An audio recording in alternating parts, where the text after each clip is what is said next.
The desperate agreement Elena Martinez sat in the emergency room waiting area with her head in her hands. The fluorescent lights hummed above her, and the smell of antiseptic filled her nostrils. Her younger brother Miguel was in surgery after a serious car accident. The doctor had said he would survive, but the medical bills would be crushing. Elena was already drowning in student loans and working overtime at Sterling Tech Solutions just to make rent on their small apartment. She was the marketing coordinator for one of Seattle's fastest-growing tech companies. The job paid decently, but it was not enough. Not for Miguel's medical expenses, not for the rent increase that was coming next month, not for the life she desperately needed to build for both of them after their parents passed away 3 years ago. The next morning, Elena dragged herself to work. Her eyes were red from crying and lack of sleep. She tried to focus on the presentation she was preparing, but her mind kept wandering to the hospital bills piling up on her kitchen counter. She had already looked into loans, but her credit was maxed out. There seemed to be no way forward. Around noon, Sophie Chen, the executive assistant, appeared at her desk. "Elena, Mr. Hunt wants to see you in his office." Elena's heart dropped. Alexander Hunt was the CEO, a man she had only spoken to a handful of times. He was intimidating, brilliant, and kept his distance from most employees. She wondered if she was about to be fired for her distracted performance lately. She took the elevator to the top floor, her hands trembling slightly. The executive suite was all glass and steel with a breathtaking view of the Seattle skyline. Sophie led her to the massive corner office where Alexander Hunt stood by the window, hands in the pockets of his perfectly tailored charcoal suit. He turned when she entered. His dark eyes studied her carefully. "Miss Martinez, please sit down." His voice was deep and controlled. Elena sat in one of the leather chairs across from his desk, feeling small in the enormous room. Alexander remained standing, which made her even more nervous. "I have noticed your work lately has been inconsistent. You are usually one of our most reliable team members. Is everything all right?" Elena hesitated. She did not want to burden her boss with personal problems, but something in his direct gaze made her feel like lying would be pointless. "My brother was in an accident. The medical bills are overwhelming, and I am trying to manage everything on my own." She looked down at her hands. "I apologize if my work has suffered. I am doing my best." There was a long silence. When Elena finally looked up, Alexander was watching her with an unreadable expression. "How much do you need?" he asked simply. Elena blinked in confusion. "Excuse me?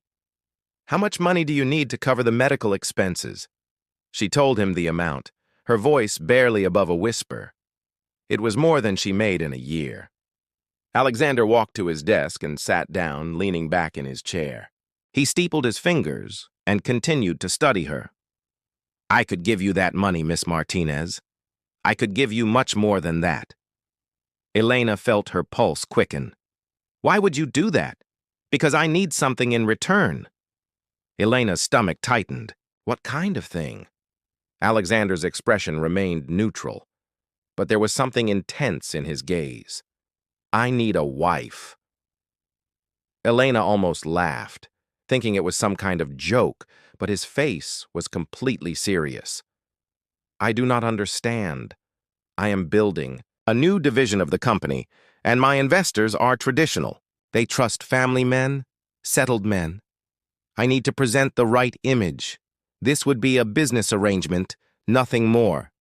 You would live in my home, attend events with me, play the role of my devoted wife.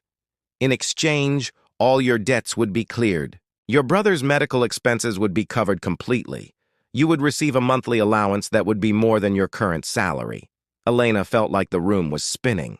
"This is insane. You want me to pretend to be your wife?" "Not pretend. It would be legal on paper. A real marriage certificate, but the relationship itself would be purely professional. You would have your own space in my home. I would not make demands beyond public appearances." Elena stood up, backing toward the door. "This is too much. I cannot do this." Alexander stood as well, but he did not approach her. "Think about it, Miss Martinez. Think about your brother. Think about the life you could have without the constant stress of debt. I am offering you freedom. Elena's hand was on the door handle. And what do you get out of this besides a fake wife? The truth, Alexander said quietly. I get to keep my privacy. I get to build my company without personal complications. I get someone I can trust to play a role without emotional entanglements. Elena opened the door but paused. Why me? Because you are smart, resilient, and you need what I am offering badly enough to consider something unconventional. You are also someone who understands loyalty. I have watched you work, Miss Martinez. You do not give up easily. She left his office without another word, but his offer haunted her for the rest of the day. That evening, Elena visited Miguel in the hospital. He looked so young lying in the bed, tubes and monitors surrounding him.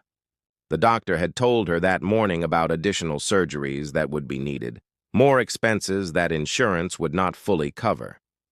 Elena held her brother's hand and thought about Alexander Hunt's cold, calculated offer. 2 days later, Elena returned to Alexander's office. She had barely slept. She had run through every possible alternative and found none.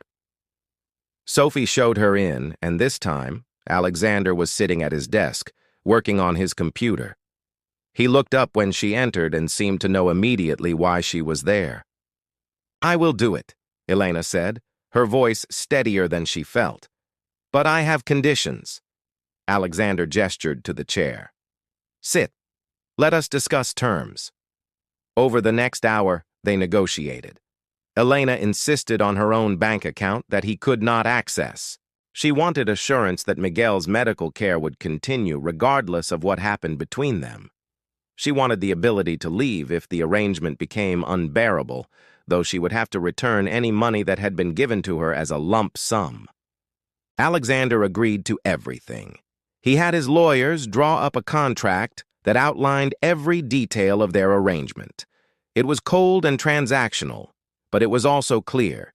Elena would become Mrs. Alexander Hunt in a private ceremony within 2 weeks. The day of the wedding, Elena stood in front of the mirror in a simple ivory dress. There were no guests, no family, no celebration. Just a judge, Alexander, and 2 witnesses his lawyer had brought. The ceremony took less than 15 minutes. When the judge pronounced them husband and wife, Alexander did not kiss her. He simply shook her hand like they had closed a business deal. That night, Elena moved into Alexander's penthouse. It was massive, modern, and cold. He showed her to her room, a beautiful suite with its own bathroom and sitting area. This is your space. I will not enter without permission. My room is on the other side of the penthouse. We will see each other for scheduled events and occasional dinners to maintain appearances. Otherwise, you are free to do as you please. Elena nodded, feeling numb. Alexander paused at the door. I know this is not what you imagined for your life, Miss Martinez. Elena. Call me Elena. We are married now, even if it is just on paper. Alexander's jaw tightened slightly. Elena. I will make sure you do not regret this arrangement. Then he left, and Elena was alone in her beautiful cage. The first week was strange. Elena barely saw Alexander except for a company dinner where she met his business partners. She smiled, played the role of the supportive wife, and felt like she was watching herself from outside her body. The partners seemed impressed. Alexander's hand on her lower back felt possessive, but not personal. Everything was performance. During the day, while Alexander was at work, Elena explored the penthouse. She found his study, filled with books on business strategy and psychology. She found a locked drawer in his desk and wondered what secrets he kept. She found a photograph on a shelf, tucked behind other frames.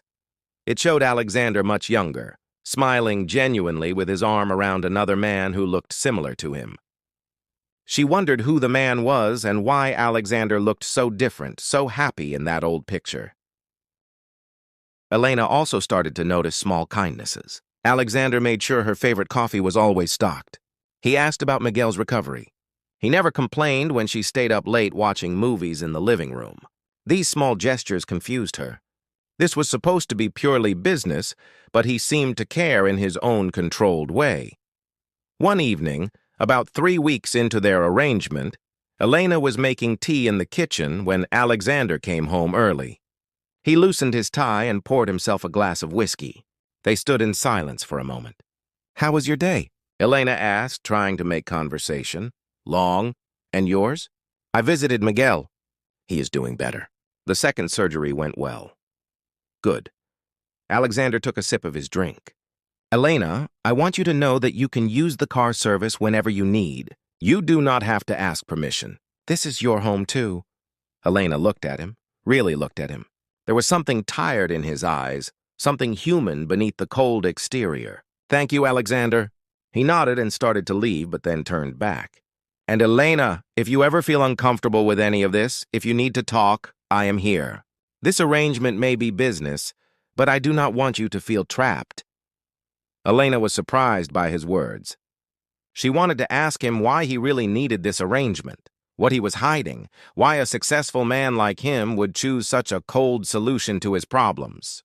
But she did not yet. She simply said, "Good night, Alexander." "Good night, Elena." As she lay in bed that night, Elena realized her life had changed in ways she never could have imagined. She was married to a stranger, living in luxury, but feeling more alone than ever. Yet somewhere beneath the surface, she sensed there was more to Alexander Hunt than he showed the world. And despite her better judgment, she wanted to know what it was. Discovering true worth. 3 months passed in their strange arrangement. Elena had settled into a routine that felt both luxurious and hollow.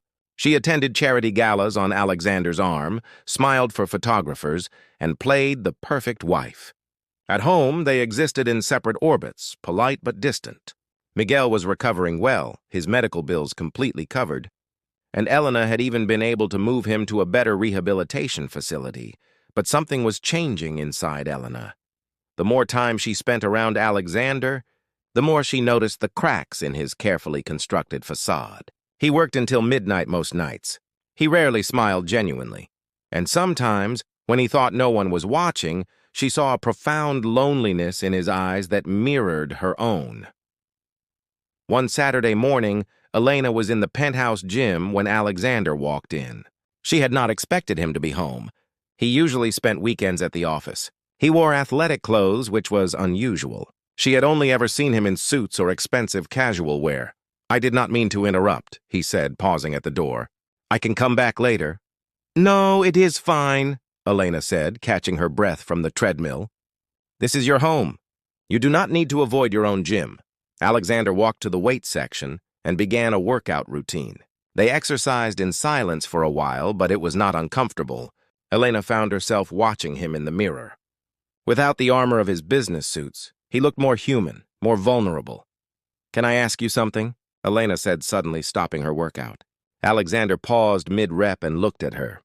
"Why did you really create this arrangement?" "The truth, not the business explanation you gave me." Alexander set down the weights and grabbed a towel. For a moment, she thought he would deflect or leave, but instead he sat on a nearby bench. "My father built this company from nothing. When he died 5 years ago, he left it to me and my brother David. We were supposed to run it together." "The man in the photograph," Elena said quietly. "In your study?" Alexander looked surprised. "You saw that?" He ran a hand through his hair, a rare gesture of uncertainty. "David and I had different visions for the company. The disagreements became bitter. Eventually, he left and started his own competing firm. The investors saw it as instability. They questioned my judgment, my ability to maintain relationships, my personal life." "So you needed to appear stable," Elena said, understanding dawning. "More than that," Alexander continued.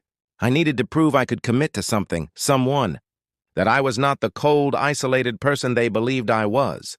He laughed bitterly. "The irony is that by creating a fake marriage, I proved exactly what they feared. I am incapable of real connection." Elena sat down on the bench across from him. "That is not true. You have been kind to me. You care about Miguel's recovery. You make sure I have everything I need." Those are transactions, Elena, fulfilling my end of the contract. But his voice lacked conviction. Is that really all it is? Elena asked softly. Their eyes met, and something passed between them, something neither of them was ready to name.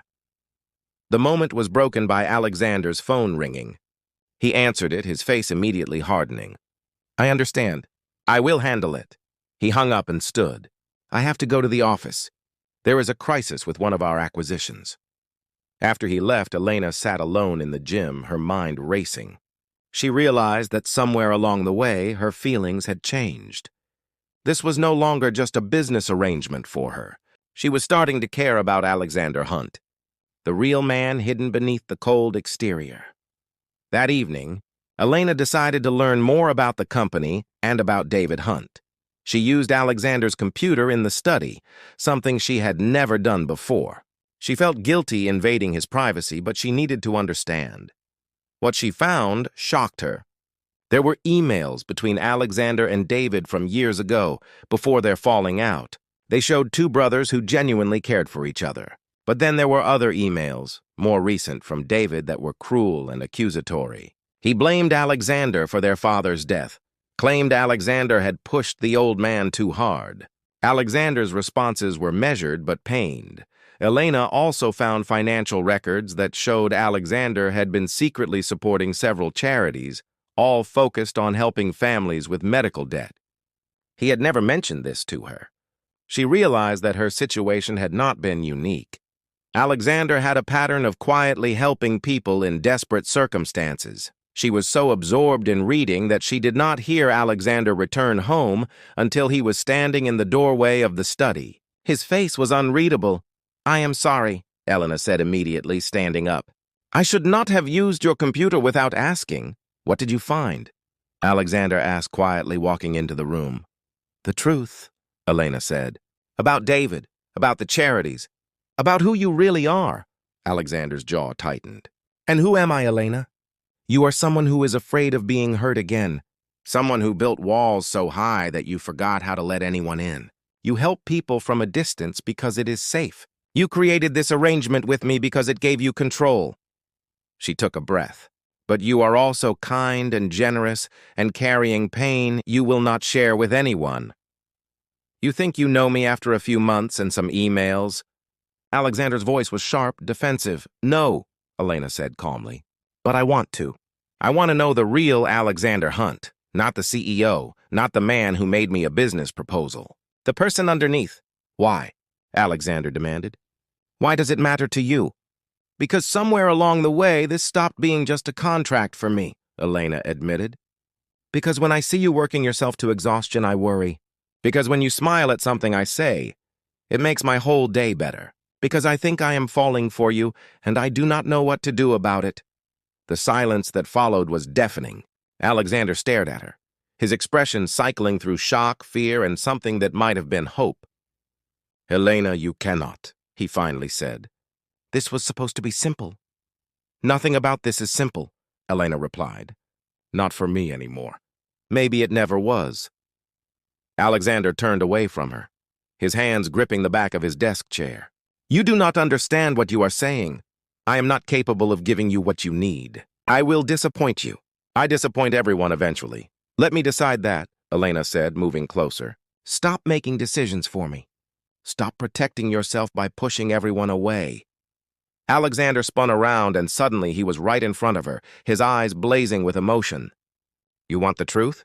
Fine. Every day I come home and hear you laughing at something on television, and it is the best part of my day. Every time I see you at an event, I forget it is supposed to be an act. When you smile at me, I feel something I have not felt in years. And it terrifies me, Elena, because I do not know how to do this. I do not know how to be what you deserve. Then learn, Elena whispered. We will learn together. For a moment, they just stood there, the air between them charged with everything unspoken over the past months. Then Alexander reached out and gently touched her face, his thumb brushing her cheek. If we do this, if we make this real, I need you to know that I am broken in ways you have not seen yet. My relationship with David destroyed something in me. I do not trust easily. I do not open up easily. I know, Elena said, covering his hand with hers. I am not asking for perfect. I am just asking for honest. Alexander pulled her into his arms then, holding her tightly as if she might disappear. Elena wrapped her arms around him and felt his heart racing against her chest.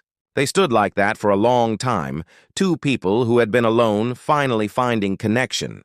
Over the following weeks, their relationship transformed. They started having dinner together every night, really talking for the first time.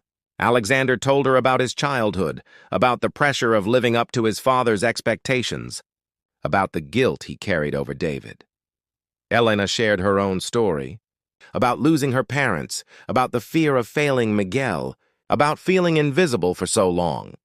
They went on their first real date to a small Italian restaurant where no one recognized them. Alexander laughed genuinely for the first time, and Elena realized how much younger he looked when he was happy. They held hands walking back to the car, and it felt natural, right?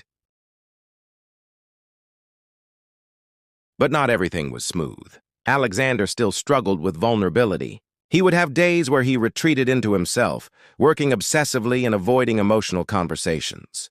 Elena learned to give him space while making it clear she was not going anywhere. One evening, David Hunt appeared at their penthouse. Elena answered the door to find a man who looked remarkably like Alexander, but with harder eyes and a bitter twist to his mouth. "You must be the wife," David said coldly. "The latest solution to my brother's image problem." Alexander appeared behind Elena, his body tense. "David, what are you doing here?" "I came to make you an offer," David said, pushing past them into the penthouse. "Sell me your share of the original company. Walk away. You have built your new division. You do not need the legacy business anymore." "That company is our father's legacy," Alexander said.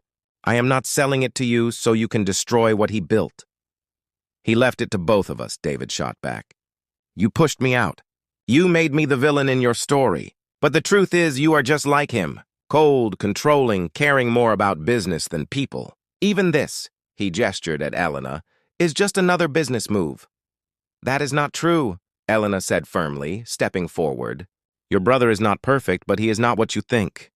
He has been carrying guilt about your relationship for years." "He misses you," David laughed harshly. "He told you that? He is playing you just like he plays everyone." "No," Alexander said quietly. "She is right. I do miss you, David. I miss my brother. What happened between us destroyed me too. I was not the only one at fault, but I was at fault. I should have listened more. I should have compromised. I let the business come between us because it was easier than dealing with real emotions." David stared at his brother, clearly not expecting such honesty. "You ruined everything," he said, but his voice had lost some of its venom. "I know," Alexander said. "And I am sorry. Truly sorry. I cannot change the past, but I want to try to fix the future. Not the business, us, our family." The two brothers looked at each other, years of pain and anger hanging between them. Finally, David's shoulders sagged. "I do not know if I can forgive you." "I understand," Alexander said. "But maybe we can start by just talking. Really talking, not through lawyers or at board meetings." David nodded slowly, then looked at Elena. "You really love him, do not you?" "This is not an act. It started as a business arrangement," Elena admitted. "But yes, I love him. The real him, not the image." After David left, promising to call to arrange a proper conversation, Alexander pulled Elena close. "Thank you," he whispered into her hair. "For what?" "For seeing me. For not giving up. For teaching me that I can still feel." 6 months later, Elena stood in the same penthouse, but everything had changed. Alexander had worked on rebuilding his relationship with David. They were not where they used to be, but they were healing. The company was thriving, and most importantly, Alexander had learned to let his walls down, to trust, to love. "Mrs. Hunt," Alexander said, coming up behind her and wrapping his arms around her waist. "What are you thinking about?" "About how strange life is," Elena said, leaning back against him. "A year ago, I was drowning. You offered me a lifeline, but it came with conditions. I thought I was selling myself for security. And now?" Alexander asked, turning her to face him. "Now I realize I was not selling anything. I was investing in something I did not know I needed. You saved me, but I think I saved you too." Alexander kissed her softly. You definitely saved me. You taught me that being vulnerable is not weakness, that love is worth the risk of pain. So where do we go from here? Elena asked, smiling up at him. Forward, Alexander said simply. Together. No more contracts, no more arrangements, just us, figuring it out as we go. Elena thought about the desperate woman she had been, accepting an impossible offer from a cold stranger. She thought about the journey that had brought them here, through secrets and pain and slow revelation. She had come to this penthouse looking for financial freedom and had found something far more valuable. She had found herself, her strength, her voice, and she had found love in the last place she expected. Together, Elena agreed, kissing him again. Their story had started with a transaction, but it had become something real, something beautiful. Elena Martinez had walked into Alexander Hunt's office broken and desperate. She was leaving that old life behind as Elena Hunt, a woman who knew her worth, who had helped heal a wounded man, and who had learned that sometimes the most unexpected arrangements lead to the most extraordinary love. The Seattle skyline glittered outside their window, full of possibility. And for the first time in years, both Elena and Alexander felt truly, completely free.